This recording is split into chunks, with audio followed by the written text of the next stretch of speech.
आपले सरन्यायाधीश नुकतेच लेहमध्ये एका न्यायालयाच्या उद्घाटनाप्रसंगी गेलेले होते. बातम्यांनुसार तिथे जाणारा हा पहिलाच सरन्यायाधीश आहे. प्रथेप्रमाणे सरन्यायाधीश तिथे गेले, त्यांनी उद्घाटन वगैरे केलं, ते सगळे सोपस्कार पार पाडले. त्याच्यानंतर सैनिकांसमोर त्यांनी भाषण केलं.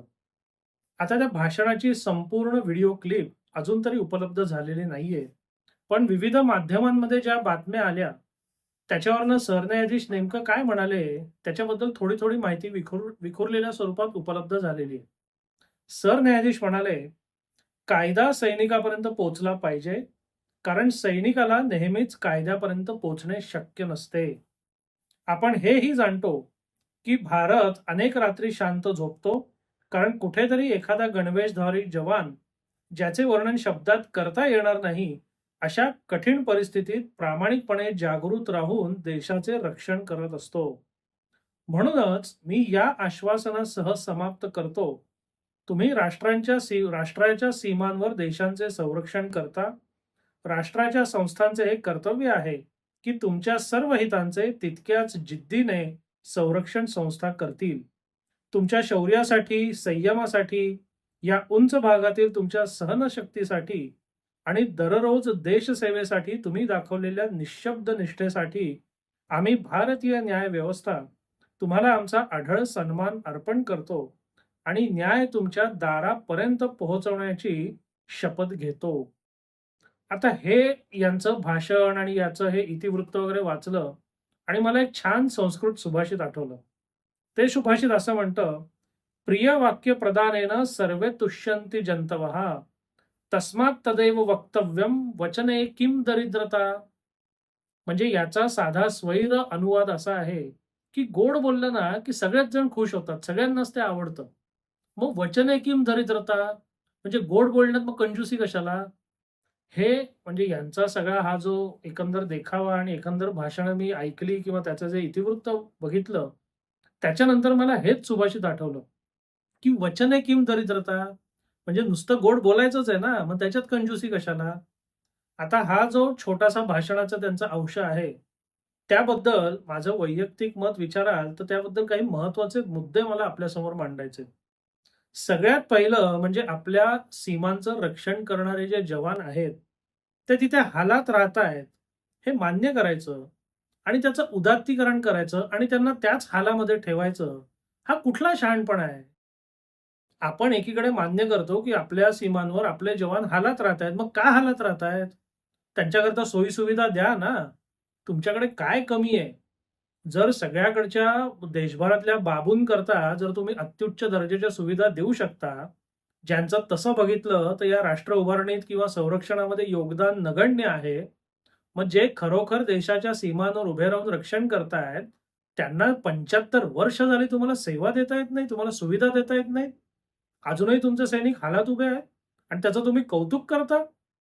कारण सोप्पं आहे ना, तुम्ही हालात उभे आहात असं म्हणून त्यांना एकदा त्यांच्या अहम जो असतो तो सुखावला. त्यांचा जो त्याग आहे, त्यांचा जो त्रास आहे, त्याचं एकदा उदात्तीकरण करून टाकलं ना, की मग तो त्रास दूर करायची वगैरे झंझट नाही हो. कारण तुम्हाला त्रास आहे, तो दूर करणं हे माझं कर्तव्य आहे, असं जर मान्य केलं ना, तर मग झंझट मागे लागली. पण तुम्ही किती त्रासात उभे राहता, किती त्रास तुम्ही सहन करता, असं एकदा म्हटलं, की ते पण खुश आणि आपल्यावर कसला बोजा पण नाही. वचने किम दरिद्रता बोलायचंच आहे. बरं दुसरं आता लेहमध्ये न्यायालय उघडलं आणि सरन्यायाधीशांचं असं म्हणणं आहे, की सैनिक कायद्यापर्यंत पोहोचू शकत नाहीत, न्यायालयापर्यंत पोहोचू शकत नाहीत, तर कायदा आणि न्याय सैनिकांपर्यंत पोहोचेल. शक्य तरी आहे का हो? जे लोक न्यायालयात वर्षानुवर्ष येतायत, त्यांना न्याय देणं अजून होईना 75 वर्ष झाली. तर जो मनुष्य न्यायालयात पोहोचू शकत नाही, त्यांच्यापर्यंत आम्ही पोहोचू आणि आम्ही न्याय देऊ, ही म्हणजे कल्पनेच्याही पलीकडच्या गोष्टी आहेत या. म्हणजे बोलायचं म्हणून बोलायचं. म्हणजे आकाशाकडे डोळे लावून बोलताना पायाखाली काय जळतंय ते बघा तरी. आता सैनिकांची कितीतरी प्रकरणं किंवा कितीतरी सैनिक कामानिमित्ताने माझ्याकडे येऊन गेलेले आहेत. ते एवढे त्रासलेले असतात ना, कारण मुळात 2-3 महिन्यांकरता त्यांना वर्षभरातनं येता येतं. कधी-कधी ते एकाच महिन्याकरता. मग एका महिन्याकरता यायचं आणि त्यांचे मग जमिनीचे किंवा इतर काही कायदेशीर प्रश्न असतात, त्याच्याकरता मागे लागायचं आणि मग त्याची पुढची तारीख असं करता करता ते प्रकरण कधी संपतच नाही हो. 12-12, 15-15 वर्ष सैनिकांची प्रकरणं लटकलेली आहेत. मग याच्यावर काय उत्तर आहे सरन्यायाधीशांकडे? म्हणजे लेहमध्ये जाऊन तुम्ही भाषण ठोकून आलात उत्तम, पण प्रत्यक्ष जमिनीवर, प्रत्यक्ष तालुका पातळीवर, जिल्हा पातळीवर काही होणार आहे का? बरं, ज्या सीमांवर सैनिक उभे आहेत ना, ते लेहमध्ये न्यायालय उघडलं म्हणजे सगळ्या तिथल्या लोकांना न्याय मिळाला असं होत नाही. सीमेवर, सगळ्या सीमांवर काय फक्त सीमावर्ती भागांमधले सैनिक आहेत का? सगळ्या राज्यांमधले जे सैन्य दलातले लोक आहेत, ते आलटून-पालटून विविध सीमेवर तैनात होत असतात. मग त्याचं गाव कुठेतरी 1000 मैल दूर असेल, 2-3 हजार किलोमीटर दूर असेल, तिकडे काही वाद झाला, तर त्याच्याकरता त्यांनी दाद लेहच्या कोर्टात मागायचे का? लेहच्या कोर्टात ती मागता तरी येणार आहे का नियमानी? म्हणजे हे जे सगळं आहे ना, म्हणजे ज्याला आपण म्हणतो ना, की नुसते शब्दाचे बुडबुडे आहेत. याने प्रत्यक्ष काही कोणी करत नाही, काही आजपर्यंत काही यातनं निष्पन्न झालेलं नाहीये. पण आपणही आणि आपला मीडिया सुद्धा एवढा शंढ झालेला आहे ना, की हे काहीतरी शाब्दिक बुडबुडे सोडणार, उच्चपदस्थ जे लोक असतात ते. त्या शाब्दिक बुडबुड्यांच्या खूप बातम्या होणार. मग आपण शाब्दिक बुडबुडे किती छान सोडले म्हणून हे आणि बाकीचे लोक त्यांची पाठ थोपटणार आणि मग सगळं विसरून जाणार. परत नवीन माणूस आला की नव्याने हेच प्रकार. गेले 75 वर्ष हाच तमाशा चालू आहे. प्रत्यक्ष मूलभूत, आमूलाग्र आणि दिसेल असा फरक गेल्या 75 वर्षात पडलाय का? या मूळ प्रश्नाला कोणी हात घालतं का? कोणी घालत नाही, कोणी बोलणार नाही. आता हे जे यांचे विविध दौरे होतात, विविध उच्चपदस्थांचे दौरे होतात, तिथे भाषणं होतात, तिथे वचनं दिली जातात, निष्ठा अर्पण केल्या जातात, काय-काय जे काही शब्दतुषार उडवतात, त्याचं पुढे काय होतं? बरं, हे जे माझ्यासारख्या सर्वसामान्य आणि छोट्याशा माणसाला जे प्रश्न पडतात, ते या देशातल्या विद्वान लोकांना आणि मीडियातल्या विद्वान लोकांना पडत नाहीयेत का? पण प्रश्न विचारणार कोण? कारण या सगळ्यांचे लागेबांधे आहेत ना, प्रत्येकाला प्रत्येकाकडनं काहीतरी हवं आहे. आणि मग काहीतरी हवं असेल ना, तर मग कोणाच्या विरोधात बोलता येत नाही. कोणाला विरोध करता येत नाही. तुम्हाला मान-सन्मान, मान-मरातब हे सगळं जर हवं असेल, तर त्याच्याकरता काही प्रमाणात हांजी-हांजी करायला लागतंय आपल्या सिस्टममध्ये, आपल्या व्यवस्थेमध्ये. आणि मग त्याचीच ज्याला आस लागून राहिलेली आहे, तो एवढं परखड मत मांडणारच नाही. म्हणजे मला वाटतं काल का परवा हे महाशय तिकडे जाऊन बोलून आलेले आहेत. आता तुम्ही बघा, पुढच्या काही दिवसात बातम्या बघा, या सगळ्याचं जे वृत्तांकन होईल, रिपोर्टिंग जे होईल, ते सगळं किती छान.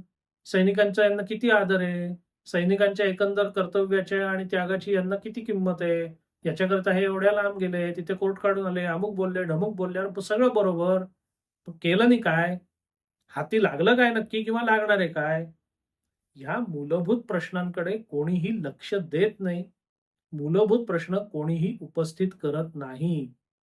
पण आपण जनता म्हणून हे मूलभूत प्रश्न निर्भीडपणे विचारले पाहिजेत, की बाबा तुम्ही असं सगळं म्हणता याचा नेमका अर्थ काय? याची फलश्रुती काय? नुसते शब्द बोलून आम्हाला आनंद मिळाला. वचने किम दरिद्रता त्या सुभाषिताप्रमाणे गोड-गोड ऐकलं आम्हाला आनंद मिळाला. पण पुढे काय? जसं म्हणतात, की साखर हा शब्द नुसता वाचून किंवा लिहून तुम्हाला गोडी नाही कळत. त्याच्याकरता जिभेवर साखरच ठेवायला लागते. मग ते कधी होणार? आणि गेल्या 75 वर्षात जर झालं नसेल, तर पुढे अजून किती वर्ष लोकांनी ताटकळायचंय? बरं, त्या दृष्टीने आपली काही वाटचाल फार सुरू आहे का? तर ते पण नाही. बाबा आपण त्या दिशेने चाललेलो आहोत, म्हणजे आज ना उद्या त्या मुक्कामी पोहोचू, असंही फार आशादायक चित्र सध्या तरी नाहीये. आणि हे कुठेतरी बदलायला पाहिजे. पण हे जर बदलायचं असेल ना, तर मुळात आहे हे चांगलं नाहीये. हे आधी ठासून कोणीतरी सांगितलं पाहिजे आणि हे चांगलं नाहीये, तर हे बदलणार कधी? असे प्रश्न विचारायला सुरुवात झाली पाहिजे. ही सुरुवात जेव्हा होईल या प्रश्नांचा, जेव्हा रेटा व्यवस्थेवर येईल ना, तेव्हाच बदल झाला तर होईल. नाहीतर हे एकामागून एक उच्चपदस्थ जे असतात, निवृत्तीच्या थोडंसं अलीकडे निवृत्तीच्या नंतर गोड-गोड बोलून जातील. आणि हे चालूच आहे की हो, गेली 75 वर्ष हेच चालू आहे. आपल्या पदरात नेमकं निखारे सोडलं तर पडलंय काय? त्यामुळे माझ्या मते या सगळ्या गोड-गोड यांच्या वक्तव्याच्या मागे काय आहे? किंवा या गोड-गोड वक्तव्यांच्या पुढे नेमकं काय साध्य होणार आहे? काय प्रत्यक्ष भौतिक फायदा होणार आहे? हा विचार प्रत्येकाने केला पाहिजे. तसे प्रश्न विचारले पाहिजेत आणि त्याच्याकरता माध्यमं, समाज माध्यमं या सगळ्यांकडनं, जनतेकडनं तो रेटा आला पाहिजे. तर आणि तरच ही परिस्थिती सुधारेल, नाहीतर याच्यात बदल होणे नाही. या विषयाबद्दल तुम्हाला काय वाटतं? हा व्हिडिओ तुम्हाला कसा वाटला? अवश्य कळवा. धन्यवाद.